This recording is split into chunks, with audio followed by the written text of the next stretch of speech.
Barakata Yahweh, Bahashem Yahushai, Bahashem Racha Kodash. Welcome to another live lesson. The name of this one is This Movie Is Not for the Average Mind. And I'm talking about the movie White Noise. I watched it, started watching it the other day, and I finished watching it last night. And I don't know how much of it I'm going to be able to remember. But you figure like maybe the first hour, 15 minutes or so, it's pretty good. I mean, there's other stuff in it, but mainly the beginning parts, like towards the middle and the beginning, there was a lot of information that was coming out. And pretty much what I did was I typed in white noise meaning. And it says white noise is a noun. It's a heterogeneous mixture of sound waves extending over a wide frequency range that has been used to mask out unwanted noise interfering with sleep. To mask out unwanted noise interfering with sleep. And we know that America is Somniopolis, which is the city of the sleep.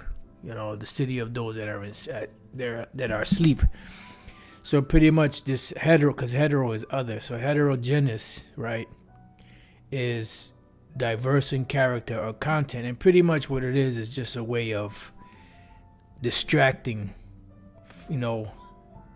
pretty much distracting everybody. Like when some brothers go to sleep and they need something on to kind of distract them. They need the TV on, or they need a fan on, or they need the light on, or they need, something to kind of like offset, so that they can go to sleep, and that's pretty much what it is. It's something that's used to mask out unwanted noise interfering with sleep, because they got the people in sleep, total sleep, and certain things happen so that they can take the people's minds or keep the people's minds distracted. Now, what I'm happy about is I found the whole transcript of the movie, and I want to kind of speak on it a little bit. I just got one precept unless something else comes up, and pretty much this is all Esau's doing. It's what they call predictive programming. Even though when you look up the term predictive programming, they say it's a so-called conspiracy theorist or not, it's disinformation or not factual, blah, blah, blah, whatever. But when we read Psalm 64 and 5, because the scriptures tell us what's going on, it says they, meaning Esau, the international banking families, encourage themselves in an evil matter. And these are evil matters that they're doing, because right now, as we speak, a brother sent me some information how that Ohio River, I believe it was the Ohio River, how all those toxins are now they're reaching Texas. So it's like all kind of stuff going on. And I'm not going to speak too much on it because you know how YouTube get down. It says, but they encourage themselves in an evil matter, and that was an evil matter that they did. And then telling people that it's safe, to go back, and you don't know the long, because you don't smell anything. Just like these different pesticides they put in food, you don't taste anything, so you're eating it, unbeknownst to you. Meanwhile, these toxins are entering your body and effing you up. But that's how the devil gets down. It says they commune of laying snares privately. See, because they do this privately. They have their different meetings where they have these traps pretty much that they're setting up. But they don't do it in the open. Even though once they come up with it, they'll tell people through their programming what they're going to do. And eventually they do it. But they're doing it in secret. So they say, that's why when you read the first verse, it says, hear my voice, O Most High, and my prayer preserve my life from fear of the enemy. Why? Because they're coming, as madmen sparing none. Hide me from the secret counsel of the wicked, from the insurrection of the workers of iniquity. All right? So they lay snares privately. They say, who shall see them? Because they don't have any fear of the Most High before their eyes. It says they search out iniquities. So you have to remember that this is something that they do on a regular. This is all trial and error, constant trial over here, trial over there, trial in this country, trial in that country, trial on that continent, trial on this island, trial over here, and it's a constant repetition of the same shit just to see how it's going to function with different people. It says they search out iniquities. They accomplish a diligent search because there's nothing that they don't do. There's no, stone that they leave unturned. So they accomplish a diligent search. And before they spring something on somebody, they make sure that it's all going according to plan. It says both the inward thought of every one of them, meaning these international banking families, these conspirators, and the heart, meaning their mind, is deep because only they know what's going on in their mind until the Most High calls some of them to actually, speak out. And that's why we have information, from inside sources that have come out and spoke, about these different things. Okay, so let's get to the transcript. Now, before we read the transcript, this is a spoiler alert, so this might be the time to exit stage right, and then, if you haven't watched the movie, if you plan on watching it, go watch it and then come back and watch the rest of this video, because I'm going to try to recall what I can remember. Now, one thing I do remember that's funny of this movie is that the dialogue is an insane dialogue, and pretty much you have like a whole bunch of different conversations going on at the same time. So what that shows me is that Esau has that motto, Odo ab Keo. Okay, and everybody's speaking. You have two people in one. That you might have 5, 6, 7 different people in one room, and everybody's having a conversation among themselves. Then you have other rooms that are bigger with more people, and then you do the what you call it, to focus on one conversation, then all of a sudden jump to another. So that to me symbolizes, like your everyday shit that goes on. It's just all in chaos. All right, now, when this whole shit went down, prior to it going down, these like I said, I'm gonna try to recall it the best I can. This family, this small hat family, right? Oh, by the way, you have Don Cheadle in there, Andre 3000, and Don Cheadle invited the guy, this guy, whatever his name is, the leading role. He invited him to some meeting that he was having where he was going to speak, where Don Cheadle was going to speak about Elvis, and he started discoursing and talking about Elvis, this, that, and the other. So then this individual, Jack, his character name is Jack, he comes in and he starts speaking about Hitler, right? And this is what he says: years before her own let me see. He starts speaking about Hitler, right? I want to jump down.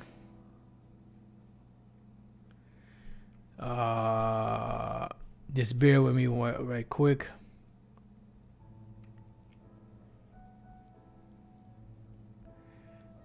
The masses he once called his only bride, crowds came to be hypnotized by the voice, the party anthems, the torchlight parades. But wait, how familiar this all seems to us. How close to ordinary. Crowds come, get worked up, touch and press, people eager to be transported. Isn't this ordinary? We all know this. We've been part of those crowds. But there must have been something different about these crowds. What was it? Let me whisper the terrible word. From the Old English, from the Old German, from the Old North. Then he starts going on about death. And he mentions death around 8 or 9 times. Okay? In this speech that he's given. And once he mentions it around 8 or 9 times, then you all of a sudden you have, they keep showing this truck, and this one truck driver that he's drunk, picking up, he drops his bottle of liquor. He tried to pick the bottle of liquor up, right? And when he's in the midst of giving this speech, all of a sudden they show the so-called the truck hitting the train. That's their explanation in the movie, that's how it happened. So he says, death, death. These crowds were assembled in the name of death. There you go, 3. They were there to attend tributes to the dead. That's number 4. So notice he's talking about death, and as he's speaking about it, they're showing the truck barreling towards the train, right? But not the already dead. That's 5. The future dead, 6. The living dead, 7. Amongst us, processions, songs, speeches, dialogues with the dead, 8. Recitations of the names of the dead, 9. Right? Then he goes on to say, they were there to see pyres and flaming wheels. Now, pyres, when you look up the word pyre, it goes back to the word, I forget exactly how you say it in the Greek, but pyre is fires. Okay, those are fires, and that's exactly what happened when the truck smashed into it. So just before the truck smashed into it, he was speaking about death, death, death, death, death, and all of a sudden he starts speaking about fires. It says thousands of flags dipped in salute, thousands of uniformed mourners. There were ranks and squadrons, elaborate backdrops, blood banners, and black dress uniforms. Crowds came to form a shield against their own dying. To become a crowd is to keep out death. So you see how they keep using the word dying and death. To break off from the crowd, to risk death as an individual. So that's about 11 or so. To face dying alone, that's about 12. Crowds came for this reason above all others. They were there to be a crowd. Many of the days be aimless, so on and so forth, right? So it just keeps on going on and on. Then it says here, he's speaking about decongestant, antihistamines. Hey, what do you see out there? What do you see out there? The radio said a tank car derailed, but I don't think it derailed. It got rammed and something punched a hole in it. All right, so in the midst of all of this, while they're giving that speech, this is when the so-called accident happened. Then everybody went home. They was told to go home, blah, blah, blah. So they're sitting at the house and they're giving different reports. His son is upstairs watching the plume. They call it a plume first, and they call it a cloud, and they call it this, they call it that. And eventually they told the people to evacuate. And everybody was evacuating. And as they were evacuating, I noticed that the son ran to, because he was in the attic, he ran to this desk and grabbed his binoculars, right? Binoculars, bias to, ocular is eyes, 2 eye, binoculars. And when he pulled the binoculars, behind the binoculars was a stack of books. And one of them was the occult, and the other one was witchcraft and witches and all this and that and the other. So, like I said, this is just something I saw in the movie. So there was like a lot of symbolisms, So then they leave out of there, right? And as they're driving, what happens, they come up onto the freeway, and the freeway is backed up, which we've been speaking about, that when all hell breaks loose, people are going to run for the main roads and the highways, and all that's just going to be backed up, and eventually when they get out of that jam and they drive into this place, it's a camp that they all drive into. The camp that they drive into is called Camp Daffodil. Now daffodils as well as daisies are associated with death. They pushing up daisies or daffodils, things of that nature, that they're associated with death. So once again, death. And prior to them leaving the house, right, before they actually left the house, his wife was saying that, we're going to have to leave out here. We're going to get messed up, this, that, or other. And he was saying, no, that's for the poor and underprivileged. We don't have those type of problems. I just wanted to throw that in there. I just remembered. And there was, man, all kind of stuff in the movie, man. They said that one 1/1,000,000th of a part of that will kill a rat 10 times over, or something like that. And they had made the same analogy of you take a pill and you break it up into 132 million parts and take one little part of that, pretty much you're done. And that's that, so-called die to the ox to the in. All right, put it together. So there's a whole lot of shit going on, man. And there was more, but I think that's pretty much as I remember for now. I put this in the description box in case anybody, wants to look into it. This is just a whole, transcript of the movie. See, look, you see the fire engines, or they're all over the place. It looks to me like they're not getting too close. It must be pretty toxic or pretty explosive stuff, blah, blah, blah, And, there's a lot, that was being brought out in the movie. And I can't really remember everything because there was so much. I had to pause the movie a couple of times, rewind it a little bit, But, this movie is not for the average, mind. This so-called white noise movie. It's not for the average mind. Pretty much it's a message to the bankers, and to the ones that are on the inside that know what the hell is, what the hell is going on. Yep, even the brother KDC said there's a lot in that movie. Yep, that's true right here. Now I am become death, the destroyer of worlds. Yep, J. Robert Oppenheimer, quoting from the Bhagavad Gita. When he saw the so-called mushroom cloud and the devastation. So that's pretty much it. I just wanted to kind of mention that. So with that, I pray that you brothers and few sisters have been edified. If you haven't seen the movie, if you want to watch it, check it out. And like I said, this was, they search out iniquities, they accomplish a diligent search, both the inward part of every one of them and the heart is deep. Psalm 64:6. And that's what they're doing. They're setting the stage, the world stage for everything. And all of these disasters and all of that are all going to lead to, them closing stuff off, making it impossible for people to go out because they want to push those 15-minute cities to where within 5 to 10, 15 minutes, you have everything at your disposal. You don't have to go anywhere. And if you got to go somewhere, you have to have special permission. They show you in that movie Out of Time.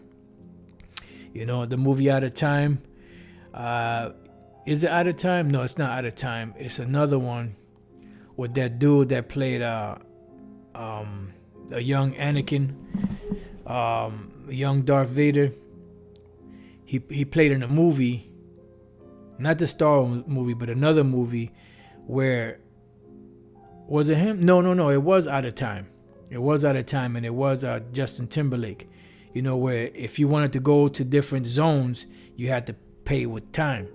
But you had to have endless amount of time in order to do that, because the higher up you went, the more time you needed to use, and your time would run out. You would just get enough to get through the day, and then you would have to do things, work and do things to be able to build up your time so that you don't die. So there's a lot going on. All right, so like I said, with that, I pray that you brothers and sisters have been edified. Till the next time I say shalom.